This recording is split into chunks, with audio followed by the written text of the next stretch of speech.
I was upset over Tina's injury and memory loss. She took that chance to break up with me and destroyed all evidence of our relationship. Then she hooked up with her childhood sweetheart and pushed her notorious friend in front of me, smiling warmly but distantly, saying, "Ben, this is your girlfriend." Later on, when I finally moved my feelings elsewhere, Tina went all out consulting specialists to help me regain my memory. She sobbed, repeatedly emphasizing, "Ben, the person you love is obviously me." I just looked at her, hysterical, and smiled. I asked, "Really? Where's the evidence?" On the way home from the hospital, I scrolled through Instagram and saw that actress Tina was trending for her new relationship. Paparazzi caught a video of her entering a hotel holding hands with a famous actor named Eric. Before the public knew what was going on, the two openly admitted their relationship, revealing they had known each other for a long time and had just reunited, unable to hold back their feelings. The news exploded, and the internet was flooded with blessings. The story of actress Tina and up-and-coming actor Eric conquering the entertainment industry together was moving thousands of fans to tears. Within half an hour, articles about how they got together were everywhere online. I opened the video, checked the shooting date, then read every word of their romance story. They met in middle school, with Tina secretly crushing on him. After high school, she visited his college often without interfering.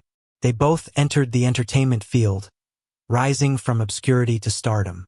The trending topic was filled with comments like, "Wow, childhood crush, first love, long-lost lovers, together at the peak. This couple is awesome. They were recently filming a college show on the campus where I teach. It's also why I ended up in the hospital." According to colleagues who visited me, Tina and Eric were there when an accident happened. A prop box fell due to a worker's mistake, and I rushed to push Tina out of the way, taking the hit instead. I passed out and was in a coma for 3 days. When I woke up, I'd lost my memory. I went off the trending list and scrolled to the top of my friends' list on Instagram. My finger hovered, unsure of where to land. Feeling strangely suffocated, I rolled down the window and leaned back, letting the evening breeze mess up my hair. Actually, I knew about Tina and Eric's relationship way earlier than everyone else. On my second day awake, Tina visited the hospital to return my phone left at the accident site. She politely but distantly said, "Ben, thank you. We'll cover all the medical costs. For anything else, contact my manager." She placed a sleek black card in front of me, smiling in relief like solving an old puzzle. "Ben, thank you." I was a bit dazed by her cool gaze, and as she turned to leave, panic hit me. I blurted, "Wait a minute." My head hurt. I struggled to ask, "Tina, did we know each other before?" Not because of her roles or the news, just a sense that we knew each other. She didn't answer. Instead, Eric entered, all in white. He hugged Tina right in front of me and took off his sunglasses, saying, "Of course you know each other." While I was still confused, another figure stepped into the room. Tina pushed them in front of me, smirking as she introduced, "Ben, this is your girlfriend. Also my friend, Linda." Linda came from a wealthy background, known for scandalous stories, wild partying and reckless driving. I found all this online later. Honestly, with all those rumors, I couldn't imagine how I got to know someone like her, let alone fall in love.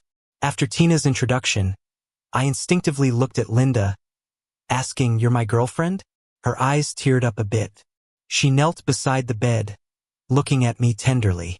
"I can be," she said softly. "Huh? What I mean is, if you don't remember me, it's okay. We can meet again. I'll woo you again," she said. The familiarity when I saw Tina far outweighed what I sensed seeing Linda. Yet, oddly, when I looked into Linda's eyes, something buried deep inside me seemed to stir. In the midst of lost memories and Linda's convincing evidence, I mistook that indescribable feeling as forgotten love for her and chose to trust her. Time passed, and I discovered she was nothing like the online rumors. The temperamental person they depicted cared for me in the hospital with endless patience. She was attentive and gentle. Only when a nurse pricked the wrong spot did she show temper, immediately demanding, "Leave and get someone else." Contrary to her reputation, she cooked incredibly well, handling every meal with care. Even now, she drove slowly and steadily, respecting my unintended nap. When I awoke, a blanket she left for me covered me. Outside, the setting sun spilled across the sky, and Linda stood among trees talking on the phone. Her hair whipped in the wind. Seeing me awake, she ended the call and came over. Although I accepted she was supposedly my girlfriend, I still felt distant. When she reached the window, holding the blanket, I apologized. Sorry, I fell asleep. Did I delay anything for you? She opened the door, helped me out, and focused sharply on my eyes. Ben, she said firmly, remember this, you're always my #1 priority. 15 minutes later, we stepped out of the elevator and stood in front of a door. Linda smoothly punched in the code and opened it. Immediately, a familiar yet unfamiliar vibe hit me. I walked in somewhat hesitantly and stopped at a plain white sideboard. On it was a framed photo. To be specific, it was a photo of me and a blurred figure. From the angle, it seemed like a selfie. The figure stood behind frosted glass. All I could tell from the silhouette was that it was an adult woman. Then, I remembered a colleague peeling an orange by my hospital bed, muttering, "You always said you had a girlfriend but never mentioned who it was. Nor did she ever visit." Some even joked it might be a celebrity. Turns out it's the Lin family's second daughter. I raised my hand to touch the figure behind the glass and, for the first time since meeting her, called her name, Linda.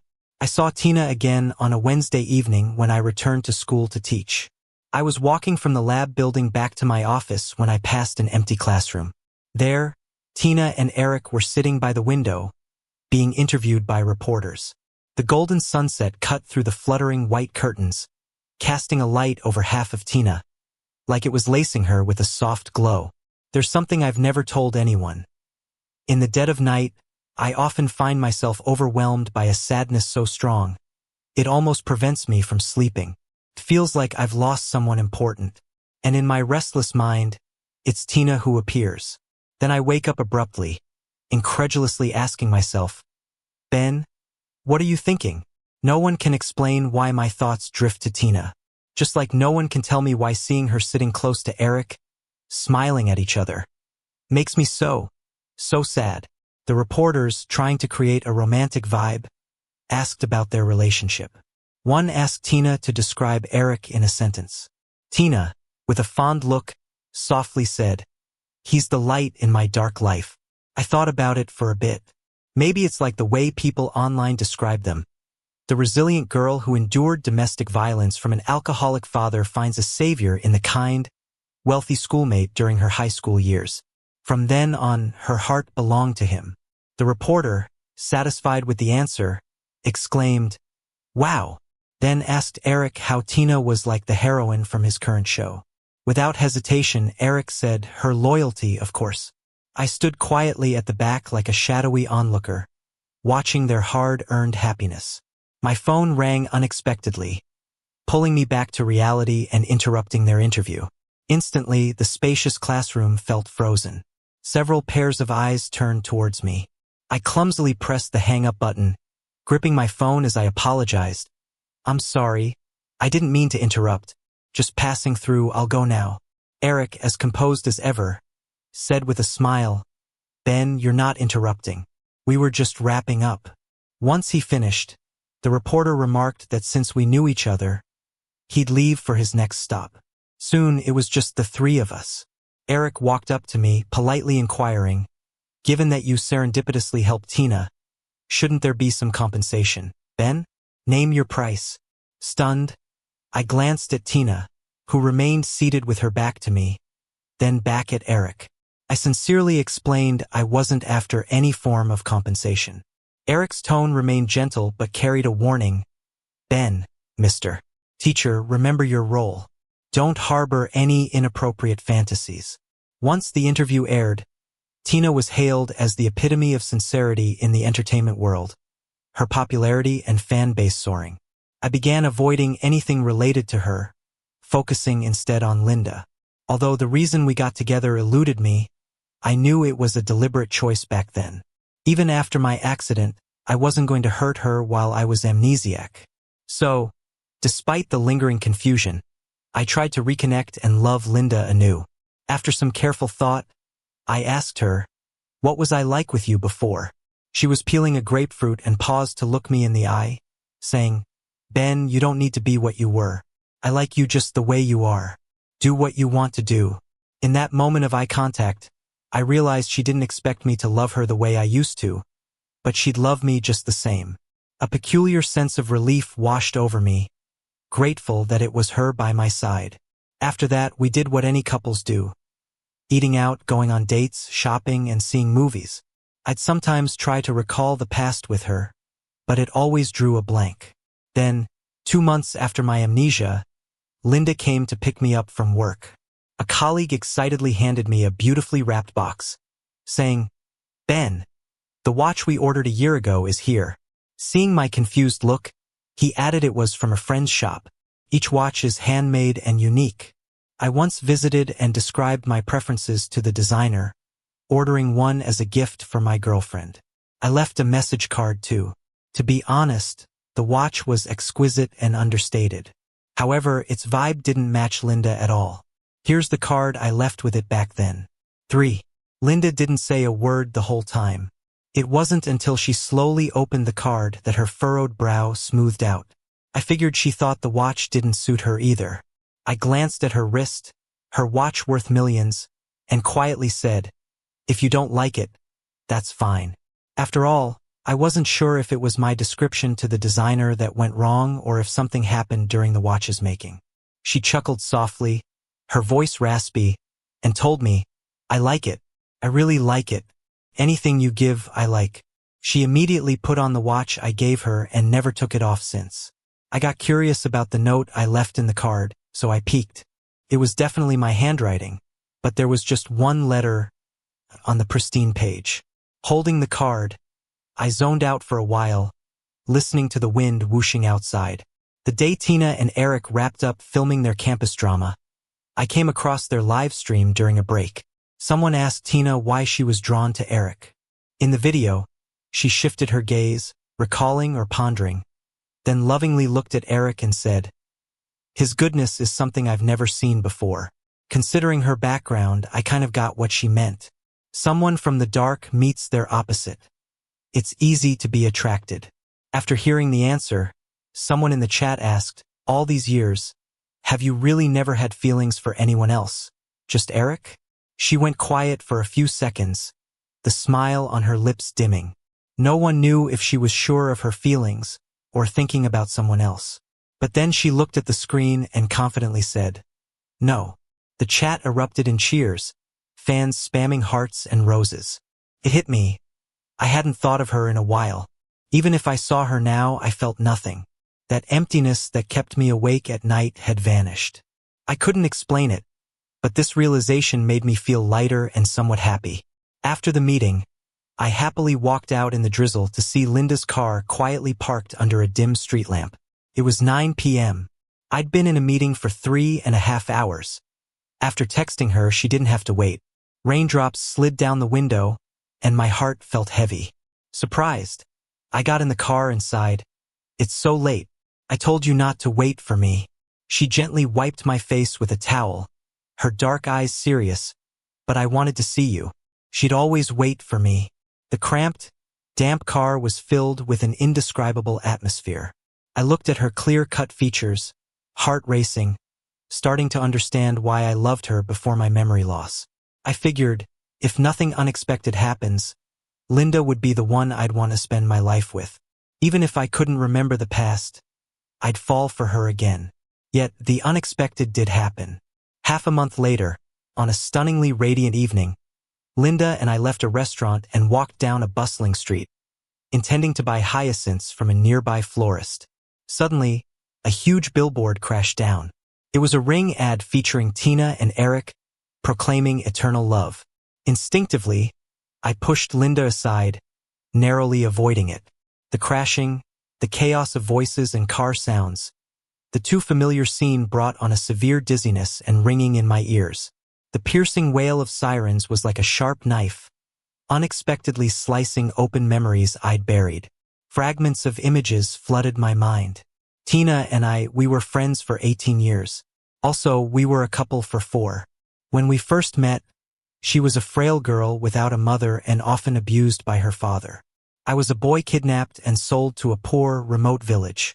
I saved her with water in a lotus leaf when she fainted from abuse under the scorching sun.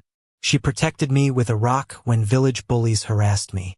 In those dark days, every word she taught me lit up like stars, carrying my wishes. In a book she got from outside, I read a handwritten line. As long as you never give up, you will see hope. Hope took root inside me, and I told Tina, we can't stay here. Let's escape, Tina. I wasn't allowed to study or wander, but Tina could. If she wanted to leave, she could. Initially, she hesitated. But after another near-death beating by her drunken father, we fled. I was 13 in my 5th year in the village. We struggled for a hard, long time. Fortunately, with social aid, we got a chance to study. I was far behind in education, so when Tina was in high school, I was catching up in middle school. That's when Tina met Eric. But I only heard his name and saw him after Tina's exams, at her graduation party night. I was waiting outside a hotel with a coat for Tina. Afterward, while carefully helping a drunk Tina, I suddenly heard someone shout, "Eric." In that moment, Tina's body stiffened slightly, and I glanced toward the voice, seeing only a slender silhouette, not the face. When we got back, Tina stumbled into my arms, mumbling like she was talking to herself. How can someone as stuck in the mud as I am ever reach the moon? I thought she meant her dreams, so I threw myself into studying and making money. I helped her analyze every character she got, created countless fan accounts to cheer her on. I was careful to protect her dreams. But I didn't expect her moon to be Eric. Back then, she was mired in the mud and out of reach of the moon. Later, she was shining, and the moon came to her. Her first movie with Eric was after she won the Best Actress award. They played each other's first love, but Eric's character died the year Tina's character loved him the most. So even though he had limited scenes and barely any lines, the romantic setting, deep love, and memorable tragic ending brought him lots of attention early in his career. After that, nearly every film of his involved Tina, until the school drama. So everything made sense, and when she said she couldn't join me at the ancient temple in the South City, she was at a hotel with Eric instead. And when I was injured and lost memory for her, she ended our relationship and wiped all traces of us. Linda drove fast and finally stopped outside the hospital. Still worried, she carefully helped me out of the car and wanted me to see a doctor. I let her take my hand, absent-mindedly following her. Her hand had scrapes from the ground, dirted clothes from protecting me. Her hair messy, tousled by the evening wind. She looked so different from the first time we met. Half a year ago at a colleague's birthday party, I got harassed by a drunk guy and ended up in their booth. The dim, flashing lights cast over a room full of handsome guys and beautiful girls. But I instantly noticed Linda casually playing with her glass on the sofa.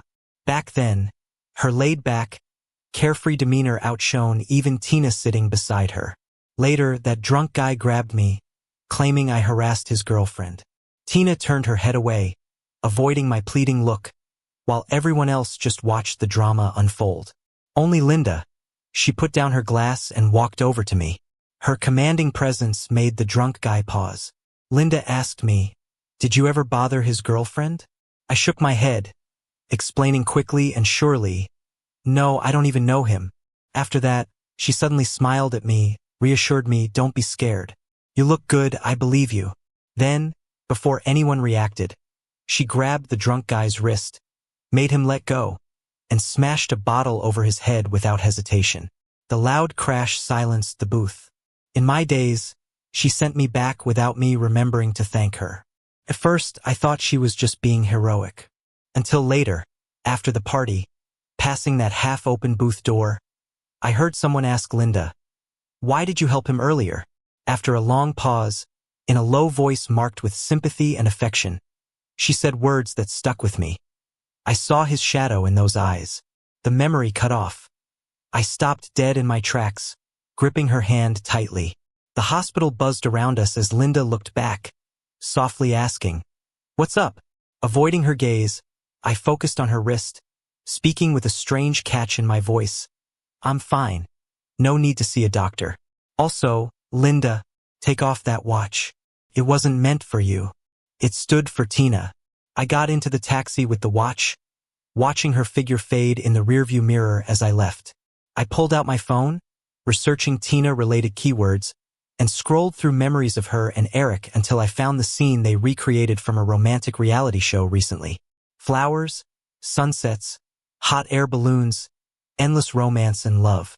The wind dried the dampness from my eyes. I remembered the night Tina asked me to be together. Junior year in college, a girl offered me a ride and suddenly confessed to me at my entrance. Shocked, I didn't know what to say when Tina returned, standing in front of me. She already has a girlfriend, Tina told the girl coldly. I stood there stunned. After the girl apologized and left, I whispered to Tina, "What did you just say?" She held my hand and didn't let go, saying, "Ben, let's be together." I did like her. At 8, abducted to a mountain village, beaten for crying nonstop and burning with fever for days, I forgot many people and events. I later saved an unconscious Tina and felt an urge to follow her as she walked away.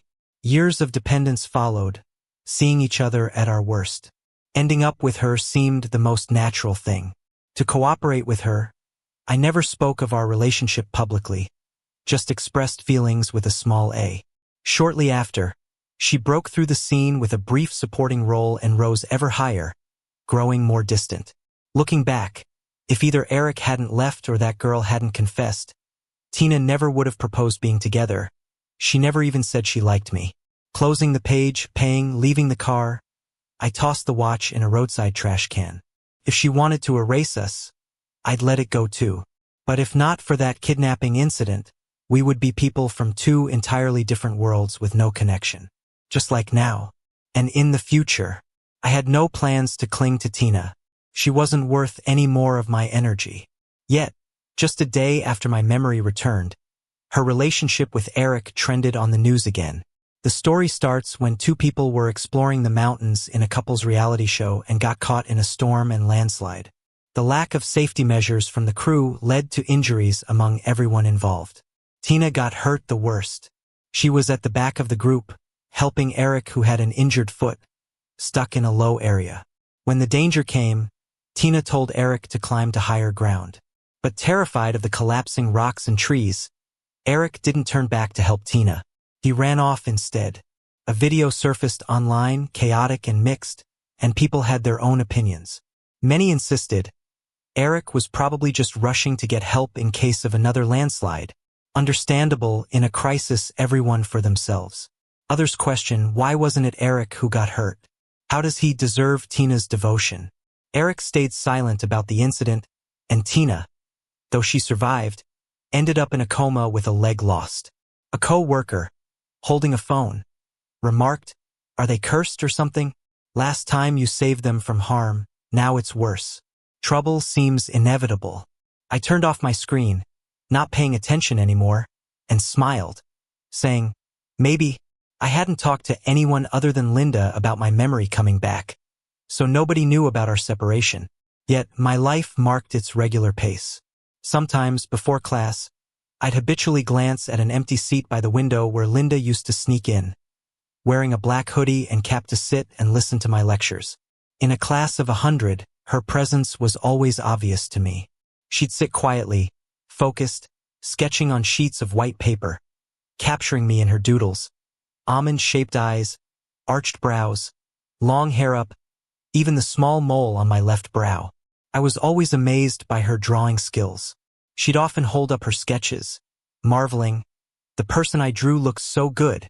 Once, lost in thought before class, I looked over to that seat again when a student in the front asked, "Waiting for someone?" "Teacher?" I gripped my book a bit tighter, smiled down, and said, "No, not waiting for anyone. No one's coming." After class ended, I stood by the podium as usual, letting students leave first. Minutes later, while gathering my books, a breeze blew in through the open window, picked up a paper which landed at the door. Sunlight caught it, illuminating every stroke and line. My heart skipped as I turned back to the empty classroom, standing there a long time. Deep down, I had to admit, my feelings for Tina faded during my memory loss, but my feelings for Linda grew during that same period. But I knew she didn't genuinely love me. That's why, after my memory came back, I avoided meeting her. Then, one night at a lavish pre-wedding bachelor party thrown by a rich co-worker, I stepped out for air from the lively suite and leaned against the hotel's glass railing, texting. From across the building in a rising glass elevator, I unexpectedly saw Linda. She wore an all-black gown, carrying a luxury purse, surrounded by a group of people. Our eyes met as the elevator stopped. Someone nudged her shoulder, prompting her to go. I turned away and returned to the suite. Someone handed me a grapefruit juice, asking if I'd join the next event. I politely declined. Sitting in a dark corner, I watched the flashing lights, remembering when I first woke up in the hospital with amnesia and met Linda. The evidence she presented for us being together was full of holes. Any careful thought would reveal the inconsistencies. But fresh out of memory, in desperate need of security, I convinced myself of its truth. Thinking back, Tina didn't account for the dangers her decision left me in. Looking now, I'm thankful the person who stepped in as my girlfriend was Linda. After the party, I lingered alone in the now silent suite, finishing the last sip of my drink before leaving. There she was outside the door, Linda.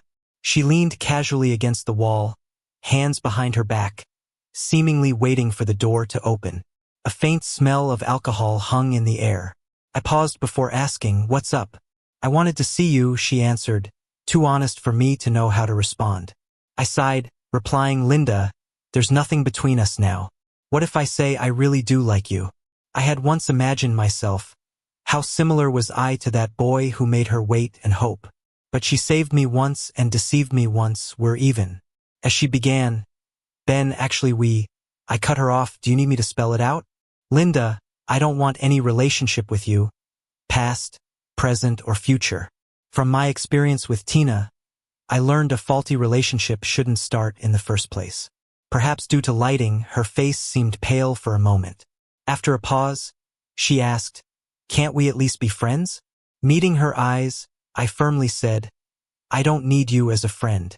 After saying my piece, I thought I'd feel peace inside. But that didn't happen.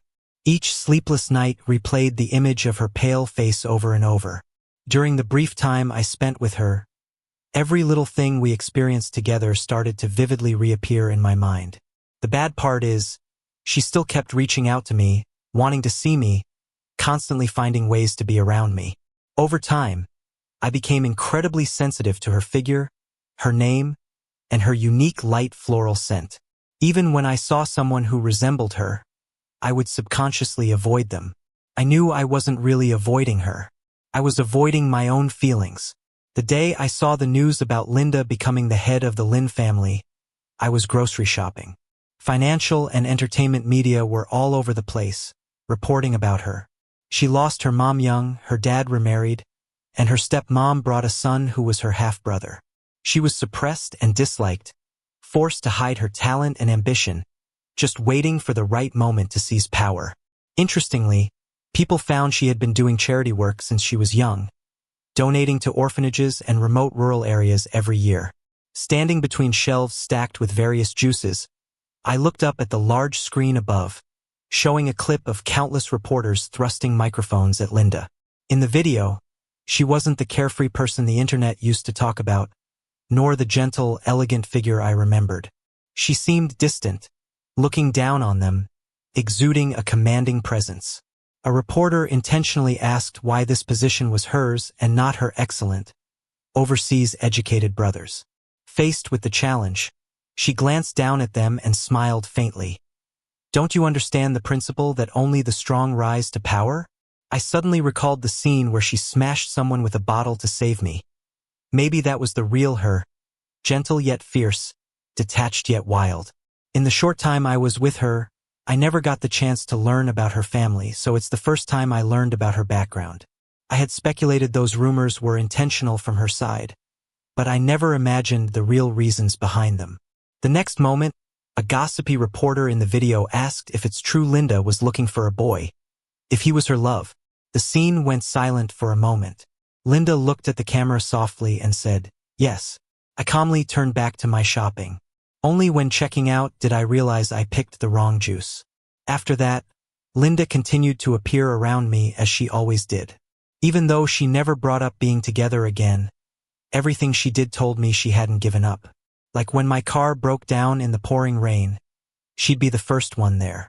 Or when I twisted my ankle hiking, there she'd be, getting her assistant to carry me down. Until one time, when I was recuperating at home from the flu I caught at school, she knocked on my door. I still hadn't fully recovered, and what was left of my rationality kept telling me to keep distance. So I tried to close the door after saying, "Stay away, you might get infected." She stopped the door, squeezed her way in, shut it, and looked at me, saying, "I'm not afraid." My medicated mind was too foggy to argue, so I just lay on the sofa and let her. When I was with Tina, she hardly had time to be with me when I was sick. I mostly went to the hospital, took medicine, and got better on my own. I wasn't sensitive. She was busy, I understood. I managed fine without her care. But now, as I dazedly watched Linda tending to me, switching between giving me water and cooking porridge, I was curious. So I asked her, "Linda, aren't you busy?" She just started managing the company. She'd have more than her share of things to handle. At my place, she'd just be wasting time. Kneeling next to the sofa, she softly wiped my face with a damp towel, and her breath brushed my cheek so close I could hardly avoid it. It took a while before I heard her say, "Ben, I remember I told you, nothing is more important than you." Perhaps being sick made me more sensitive. My heart swelled with emotion. Being alone while sick before never felt this tough. I shut my eyes and stayed silent, unable to sleep, comforted by the quiet rustle of her movements. I wasn't sure how long passed before night fell. I opened my eyes to see Linda in the kitchen reading instructions on various medicine boxes. Orange sunset rays streamed through the glass, touching her as I got up from the soft carpet, leaned against the kitchen door, watching her, and softly asked, "Linda, did you find that boy?" She visibly froze for a moment, set down the medicine, and turned to me. I did. My throat was sore. I wanted to ask why she was still pestering me, but I held on to a little dignity and asked, "Are you two not together?" She stepped closer, sighed. "He said he didn't want to be with me, didn't want any relation at all." Was she using me as a stand-in? Borrowing a moment of her love for herself? My heart trembled, and I lowered my head, not wanting to meet her gaze. Finally, I gave in. "Linda, can you stop this? I admit I like you, but I can't abandon my principles to be a substitute. Why do you keep pressing on?" Her breath became heavier, and she repeated, word by word, "You like me?" With my head still down, she suddenly hugged me tightly, and though my foggy mind worsened with emotion, I heard her say, "Ben, you're the one who said you didn't want any relationship with me." The tightness in my heart snapped, something surfaced in my mind, and I finally asked, "Me?" Her head pressed against my chest, her voice low and muffled. "Yeah, it was you. 18 long years, way too long. I was 8 when I was hit, causing days of high fever that erased all before. My first memories start post-8. So, I never knew who my parents or relatives were. Even after considering finding my family, nothing ever came up. But I never imagined Linda was linked to me before I turned 8. When I was just 3, my parents died in a chemical explosion. I was taken in and raised by my mom's best friend. From that time on, Linda came into my life. We were together for 5 years until I was 8. Then, Linda's dad used the excuse of taking me to see her to meet his first love. And somehow he lost me. For the next 8 years, Linda searched for me. That's what she told me. But those lost memories faded from my mind and might never return. So I wasn't sure if I was the one she was looking for. After all, I had no family to speak of. How could I prove it? What if she got the wrong person? I asked her this the very next day. She handed me an album in response. It was filled with pictures of me and her, from when I was 3 until I was 8. Without exception, there was a small mole between the eyebrows of the boy in the photos. After I was 8, every picture had a hand-drawn boy next to her. That was me, the way she imagined me, for 8 years. Maybe she noticed I wasn't saying anything. Worrying that it brought up old, painful memories, she spoke in a light-hearted tone. I imagined what you'd look like every year you grew older, but imagination never compares to the real thing. I quietly held the album and then asked her, "Is it just because of this mole between my brows?" She paused, then took out our last photo together, flipping it to the back. There was a scribbled message, "Forever together." Below that were 2 small fingerprints. I stared at the words, hearing Linda laugh bitterly. Back then, nobody knew that just after saying "forever together," we'd be separated completely. Shortly after, Linda took me to visit my parents and her mother. I also met the person she called the reason for her mother's death and for losing me, her father. Standing in the cold, lonely hospital room, Linda held my hand, smiling nonchalantly. She leaned down to the person lying speechless due to a stroke and said, "Want to hear some good news?" Then she opened a paternity report and read it out loud. "Congratulations. You've been raising someone else's son for 29 years. You better stay alive. Wouldn't want to dirty my mom's path to reincarnation." She tossed the report at her father, eyes red with emotion, then left with me. Before we left the room, I glanced back. The person on the bed was left in shock and hopelessness, staring at the ceiling, eyes glistening. I didn't pity them. They were reaping what they had sown. I heard about Tina again when she woke up from a coma. Soon after, her breakup with Eric became a trending topic. Their once celebrated romance ended abruptly. Nobody cared about the real story behind it. Not long after, Eric was seen dining and watching movies with a newly famous figure. Their new relationship was quickly confirmed. Childhood sweethearts rekindled. Fans were ecstatic, cheering for the first love reunited narrative. Tina's leg wasn't completely incapacitated. She could use crutches to walk. During her time in the hospital after waking up, she called me countless times.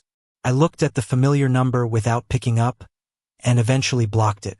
She must have borrowed someone else's phone because I accidentally answered once. As soon as I heard her say, "Ben," I hung up. Before she got out of the hospital, I visited a well-respected professor and passed by her room. It seemed like she was arguing with Eric. Both were so agitated. I could clearly hear Eric yell, "I didn't mean not to grab you. It was dangerous. What if I got hurt? Tina, don't you love me? Why blame me? Now you're just holding me back." After a while, I heard Tina's low, despairing laugh, followed by a simple "get out." I didn't understand whether her laugh was mocking her naive belief in mutual love, or regretting her deep affection over the years. But it didn't concern me anymore. Still, she found me not long after getting out of the hospital. I wasn't surprised. I knew it would happen eventually. That night, holding a bouquet of hyacinths, I got off the elevator to find her standing outside my door with crutches. She wore a black coat, eyes red and cheeks thin, looking visibly changed. When she saw me, her eyes welled up as she stepped closer, saying, "Ben." I stepped back, keeping my distance. "Tina, do we know each other well?" She suddenly grabbed my hand, quickly saying, "Ben, I'm your girlfriend, not Linda. She deceived you. Eric and I only had a contract relationship. You've always loved me." I looked at her calmly, skeptically, freeing my hand slowly. I asked, "Really? Then how do you prove that I loved you?" She had no answer. Then, she tried desperately to make me see a doctor. "Ben, you just forgot about me. Once you remember, you'll know who you truly love. I found the best neurologist to help you get your memory back." When I refused to go to the hospital, she spoke of our past. She said we escaped the remote mountains together, lived in a basement, ate instant noodles, and vowed to stay together forever. She told me how I took care of her when she was sick and how I once waited all night in the snow for her audition. She remembered everything. Yet she had no problem abandoning me. The one who least wanted me to regain my memory now wished for just that. I bet she never thought she'd have to come back one day. Looking at her slightly reddened eyes and her humble pleading, I felt nothing. That afternoon, when I refused to see her again, I got a letter. It was one I wrote 4 years ago. That was from the early days with Tina when writing letters to your future self became a thing online. I thought it was cool and roped Tina into writing one too. She never did, though, so only mine existed. If nothing else, I guess it was the only bit of proof we ever dated. The rain-washed sky was full of evening glow, like the horizon was on fire. I took the letter into the bathroom, but didn't open it. I burned it. After that, she was swamped with health and work issues and didn't have time to bother me. We saw each other again in early fall. I was leaving the library, walking along the sycamore-lined road. Yellowing leaves were gently falling, and I stopped involuntarily when I saw a pavilion not far away. It was like back then. I heard footsteps on the sycamore leaves behind me but didn't move. Then the familiar voice came. It was here you shielded me from that wooden box, and then you forgot me. Oddly, I remembered a trending topic from a few days back. The story of a famous artist getting back with Eric after her cheating scandal broke out. She lied to her boyfriend about CP, couple marketing with Eric, but it was actually infidelity. Her ex exposed their affair with evidence. Amidst viewers' rage, people were summarizing Eric's career highlights, dating the star and dating the top influencer. Then, a fresh face emerged in the entertainment industry, a pure white jasmine. As for Tina, her leg injury hampered her acting. Those loyal Forever fans eventually turned their gaze to newer faces, who were younger, more beautiful, and healthier. It's only a matter of time before she's forgotten. After her last movie about reincarnation and changing fate, she announced she wouldn't act in any more TV shows or films. She only joined some variety shows occasionally, but at least she clinched the title of most romantic in the entertainment industry. All the shows credit her like that. Welcome to the stage, the epitome of deep affection, Tina. No one knows what she really feels when she hears that title. Much like no one will ever know our story. I snapped back to reality, turned, and looked at her, giving a relieved smile. Really? I don't remember. Then I walked away. After a few steps, the breeze carried her mumbled words to me. If I could go back to the year we met, I wouldn't let go of your hand. I paused briefly, a slight smile bending my lips, and kept walking. She was wrong. If I could go back to that year, I'd choose not to meet her at all. Now I was just getting back on track. At the end of the road, Linda was waiting.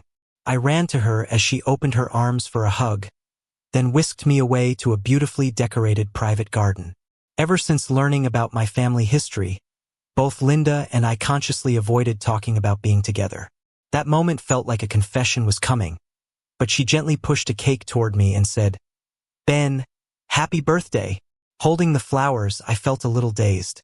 This day turned out to be my actual birthday.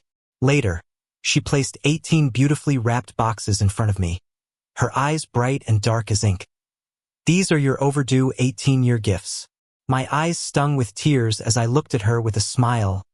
"Linda, you don't have to be so nice to me." This sense of being cherished felt overwhelming. She cupped my face, looking steadily into my eyes. "I signed up for the long haul. I'm going to be good to you for life." I glanced at her striking face so close to mine and gave her a kiss on the cheek. Instantly, she froze, her cheeks blazing red and spreading further. It made me want to laugh. While she stood there stunned, I took out a watch from my bag, glanced at her empty wrist, and told her, "Give me your hand." She obediently reached out, letting me carefully put the watch on her wrist. The air felt charged with something undefinable, almost like putting a ring on her finger. Just as I finished adjusting it, she wrapped her arms around my neck, stealing my breath with a quick kiss. A few minutes later, I opened the camera on my phone. From forgetting to breathe, my face was just as flushed as hers. I was about to check my lips for any damage when Linda appeared in the frame. She grabbed my hand and phone, pressing the shutter. Since age 8, our family photos had been lacking. From right this moment, they picked up where they left off. My longest journey in life also began the day I met Ben, 18 long years. If it weren't for that accident, the one by her side, growing up together, should have been me. Even now, I can still recall that normal afternoon after my cello lesson, when I found out Ben had disappeared. I was 10, First tried the bitter taste of losing someone dear, holding a photo we took just the other day, staying awake all night. Afterward, I started donating to orphanages and impoverished areas. Even if a 1 in 10,000 chance, I hoped Ben was somehow okay. I learned to paint, imagining how she would look each year. As our family business grew very large, I discovered my dad's affair within the family. It hit me that, on that fateful day, his excuse for taking Ben was to take her to meet an old flame. That's how Ben got lost. The following year, my mom passed away feeling miserable. She ended up with her first love and their illegitimate child. I became the odd one out. But life's not that kind to everyone. She used the money my mom brought to start a business, pushed my mom to her limit, and in the end, they lived happily ever after. Later, under the woman's constant watch and pressure, I became the aimless person she wanted me to be, hanging out with a bunch of bad influences. Then one night at a party, I met Ben. When he burst through the door looking panicked, with fear in his eyes, my heart skipped a beat. But, in these 18 years, I've met too many people who resembled him in my memories, each time ending in disappointment. So this time, after I sent him back to the booth, I hesitated. What if looking him up just leads to disappointment again? I'd heard that there's a 1,000-year-old tree in the ancient temple in the southern part of the city that can grant any wish. I didn't believe it before, but now I was willing to try. After climbing 3,600 steps, I stood before this grand old tree covered with red wishing ribbons. Tying my own ribbon tight to the branches, I clasped my hands together and silently prayed. I wish to see her. I hope we stay together forever. At the same time, a deep, somewhat familiar male voice spoke the same wish. As soon as he finished speaking, all the wish ribbons on the tree fluttered in the wind, and a clear sound of bells drifted from the eaves. Through the sea of moving red ribbons, I glanced to the other side of the tree. There was Ben. Seeing his familiar features, the thought of giving it another try suddenly rose in my heart. If meeting once among millions is a coincidence, what could meeting twice mean? I remembered a line I wrote in a book I once donated. As long as you never give up, there will always be hope. I never gave up, so I did find him. Later, when I looked into his past, I realized he was with Tina. But surprisingly, he got injured and lost his memory because of her.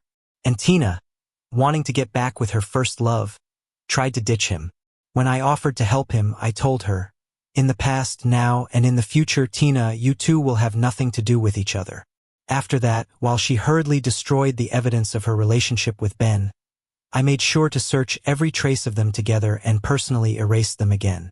Now, unless Ben decides to remember and admit it, nothing can prove they were ever together. Everyone says I am only interested in him on a whim, just passing time. No one knows how nervous and sincere I was when I pushed open the door of that hospital room to stand before him, even though I was long erased from his memory. But that's all right, we can meet again for the first time. On that afternoon, 18 years apart, we met for the first time and also reunited after a long time.